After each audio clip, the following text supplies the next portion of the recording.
রামু আর হরি ছিল দুই ভাই। তারা একসাথে কৃষ্ণনগর নামের একটি গ্রামে বসবাস করত। রামু ছিল পরিবারের বড়, তাই হরিকে দিয়ে বাড়ির সকল কাজকর্ম করাতো। আরে হরি, বাড়ির সকল কাজ তো ভালোই করছিস। এই নে তোর আজকের হাজরে। এ কি দাদা, তুমি আমাকে শুধু 4টা রুটি ও একটু ডাল দিলে যে? উফ, তোকে নিয়ে আর হলো না। আমি যদি তোকে পয়সা দিতাম তবে আটা কিনে রুটি বানাতে হতো, আর তুই একবারে বিনা জ্বালানি তেল ছাড়া রুটি বাচ্ছিস। এতে তোর ভালো হলো না? হ্যাঁ দাদা, ঠিকই তো বলেছ। আমার যা প্রাপ্য তুমি বুঝেছো, তাই আমাকে দিয়েছো। 4টে রুটি নিয়ে সে বাড়িতে ফিরে গেল।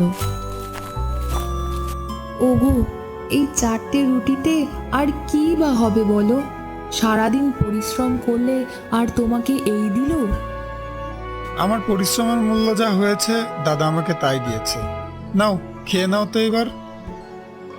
আজ না হয় এই খেলে, কাল কি হবে? কালকের কথা চিন্তা করলে না একবার? আজ তো খেয়ে নাও, কালকেরটা কাল দেখা যাবে। খেয়ে তারা ঘুমিয়ে পড়ল। পরের দিন সকাল। গেলাম গো গিন্নি। কালকের মতো আজও খালি হাতে ফিরো না কিন্তু, ঠিক আছে? হরি বেরিয়ে গেল তার দাদার বাড়িতে আবারও কাজ করতে। এই হরি, এদিকে আয় তো, একটু শুনে যা তো। এই তো দাদা, আসি। বলো দাদা। বলি কি, কাল আমার জন্মদিন, তুই কিন্তু অবশ্যই আসবি। আর হ্যাঁ, সাথে কিন্তু বউকে নিয়ে আসিস। আচ্ছা দাদা, ঠিক আছে, আসবো আমি। কালকের মতো আজও তাকে 4টে রুটি ও তরকারি দিয়ে বাড়ি ফিরিয়ে দিল। কি গো, আজও এই নিয়ে ফিরলে? এই দিয়ে কি পেট ভরবে? আজ এই দিয়ে জল খেয়ে পেটটা ঠান্ডা করো। কাল আমাদের নেমন্তন্ন আছে। কাল কোথায় নেমন্তন্ন? আর কার বাড়িতে? কার বাড়িতে হবে আবার? ওই যে আমার দাদার বাড়িতে। কাল দাদার জন্মদিন। দাদা বলেছে বউকে সঙ্গে নিয়ে আসতে। তা বলি, দাদার জন্মদিন তো, দাদাকে কি দেব শুনি? ঘরে তো না আছে টাকা, না আছে কোনো জিনিস। দাদা তো অনেক বড় লোক, দাদাকে দেওয়ার মতো তো আমাদের কাছে কিছুই নাই। তা দাদার জন্মদিন বলে কথা, খালি হাতে যাওয়া যায় বলো? আচ্ছা, আমাদের আলমারিতে একটা ছবি আছে না, মায়ের, আমার আর দাদার? হ্যাঁ, আছে তো। ওই ছবিটাই কাল দাদার জন্য কাগজে মুড়িয়ে নিয়ে যাব ভাবছি। আচ্ছা, তাই করো তবে। পরের দিন তারা দুজনে উপহারটি সাথে নিয়ে বেরিয়ে পড়ল। এই নে দাদা, মায়ের, আমার আর তোর ছবিটা।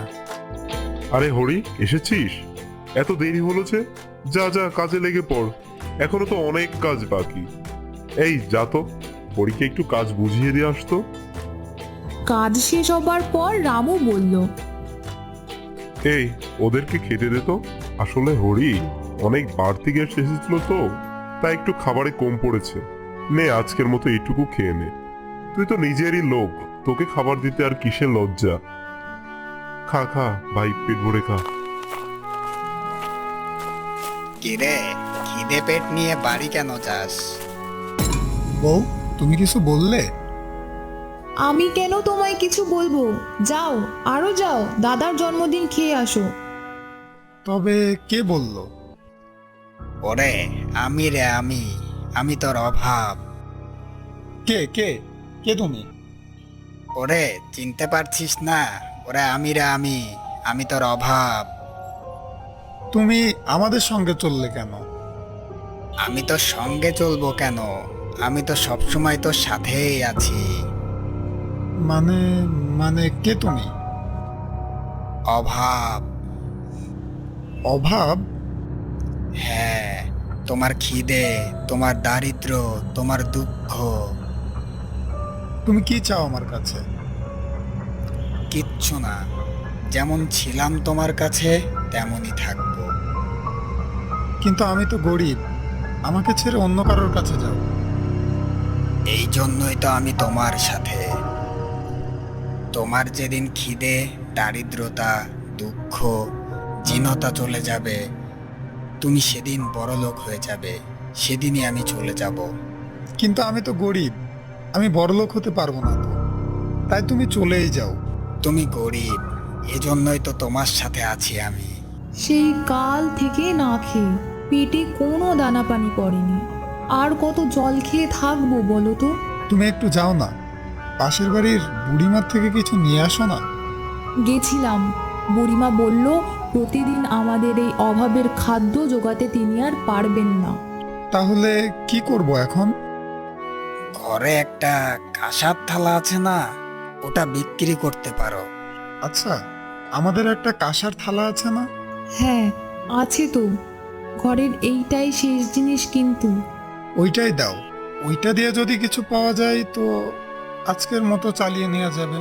হাই রে, একে একে সব গেল। ঘরের একটা মাত্র থালা, তাও। খিদের জ্বালা বড় জ্বালা। এই খিদের জ্বালা আর সহ্য হচ্ছে না। এনে দাও তো তাড়াতাড়ি, যাও। যাক বাবা, বাঁচা গেল। 200 টাকা পাওয়া গেল। আজকাল পরশু তরশু চলে যাবে।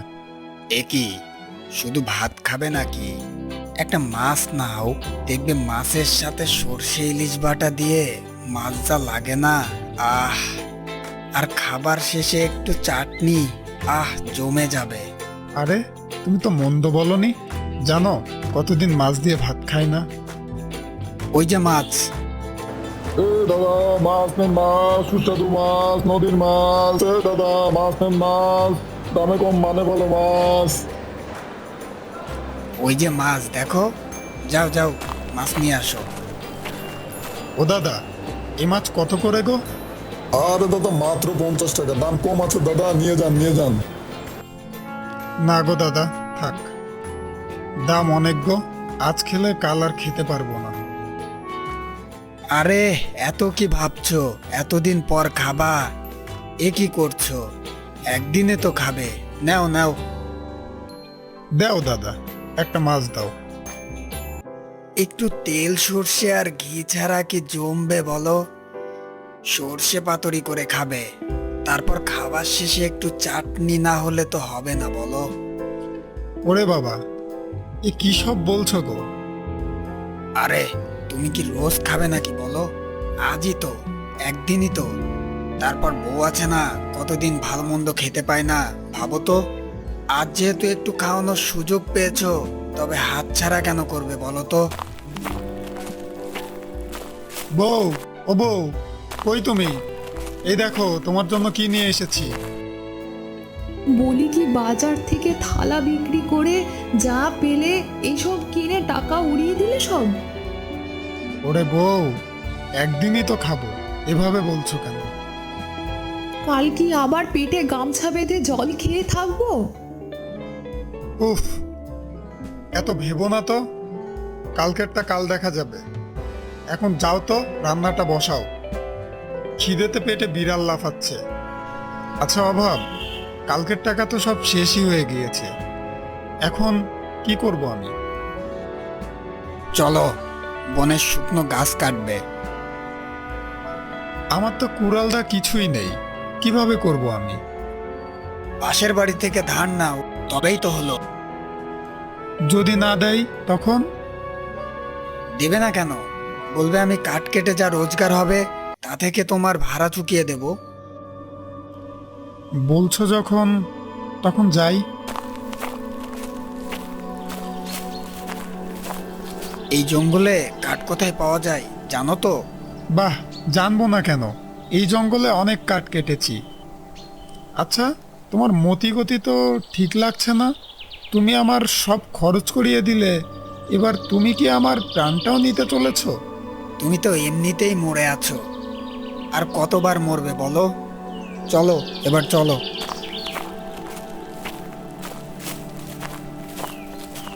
ওই দেখো, বড় পাথর দেখতে পাচ্ছ?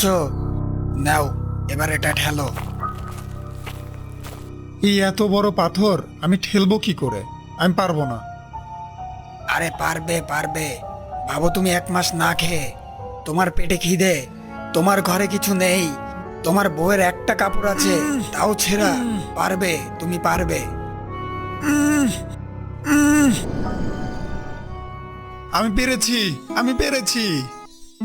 তুমি পারোনি, তোমার অভাব তোমাকে দিয়ে পাথর সরিয়েছে। এবার যাও, দেখো নিচে একটা কলস আছে, ওটা নিয়ে আসো।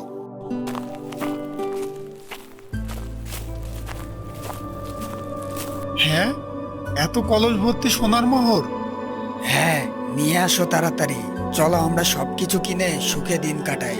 তাড়াতাড়ি নিয়ে আসো।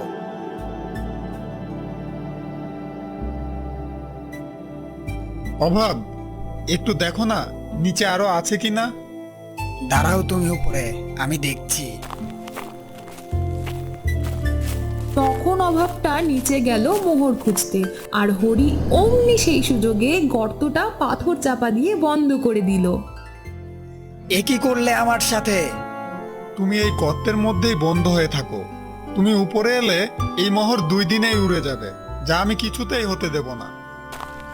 বাঁচাও, বাঁচাও, আমাকে রেখে যেও না। এই বলে হরি বাড়ি ফিরে গেল এবং তার সংসার সুখ শান্তিতে ভরে গেল। পরের দিন সকালে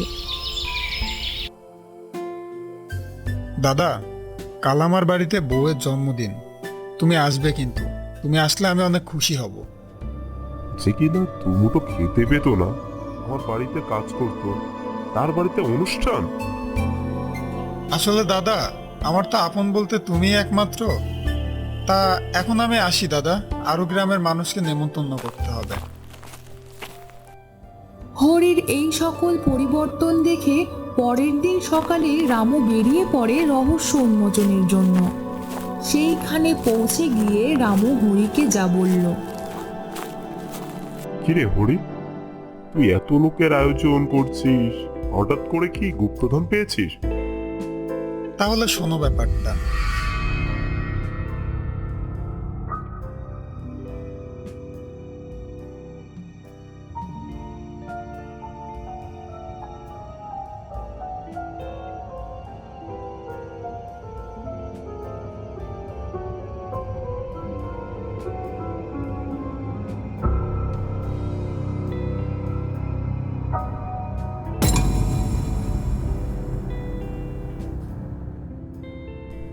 দাঁড়া, দেখাচ্ছি তোকে মজা।